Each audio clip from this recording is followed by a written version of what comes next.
Many problems that human beings are suffering is simply because we have lost that awareness as to how to be in sync with the many forces. If you become in rhythm with life, you will also wake up somewhere after 3 a.m. At that time, if you sit up and do whatever process you have been initiated for, it will bear maximum fruit.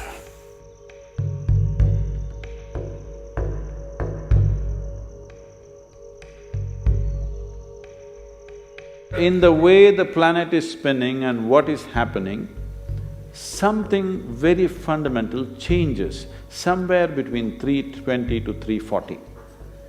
This is called Brahma Muhurtam. This is relevant only up to 33 degrees latitude. Your system, human system, functions in a certain way. It is a possibility. So, there has been an awareness about making use of this possibility. Your life is a product of many things that we call as the universe, many things that we call as existence. So we are a consequence of a certain phenomenal happening that we call as cosmos. We are not an individual existence. So when you get in sync, certain things will happen. You know, there's a cicadas in where we are in Tennessee, the US ashram, they wake up once in 17 years. Can you beat it? They know it is 17 years and they come awake and they breed and they go back to sleep. They're keeping time once in 17 years. No alarm bell anywhere. Well, how is this? I'm saying they're in sync with nature. We have lost sync within nature and we think that is our nature. No. All the many ailments, many problems that human beings are suffering is simply because we have lost that awareness as to how to be in sync with the many forces which are making us who we are. So yoga is to bring that sync so that you are in rhythm with life. If you become in rhythm with life, you will also wake up somewhere just after 3 a.m. If you're conscious, suddenly a certain spark of aliveness will happen within you. Even if you're in deep sleep, you will come awake. This must happen to you. This means you're falling in sync with it.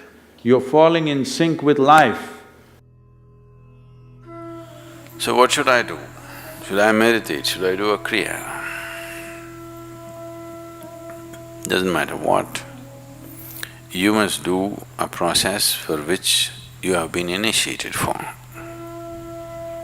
Because initiation means you were not just taught a practice, it was introduced into your system, it was implanted in your system.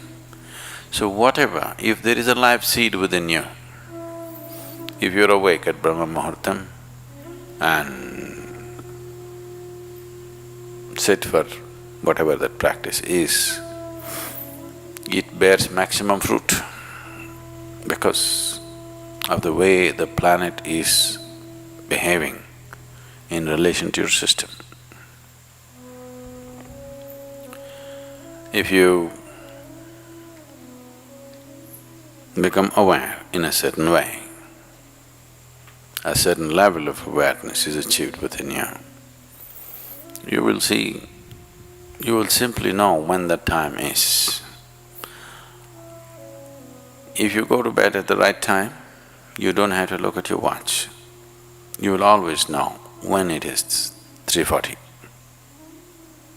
because the body will behave in a different way. At that time, if you sit up and do whatever process you have been initiated for, not what you picked up from a book, it will bear maximum fruit. The seed will get the necessary support at that time for it to sprout or spurt up more rapidly than at other times. This is only for the initiated. If you're not initiated, you're a book yogi, then 3:40, 6:40, 7:40, not so much of a difference. Sandhya kalas are more important for such people. Sandhya means 20 minutes before sunrise, 20 minutes after sunrise, or 20 minutes before sunset and 20 minutes after sunset. The same goes for noon and midnight, but they're of a different nature. So these two twilights are better for the uninitiated.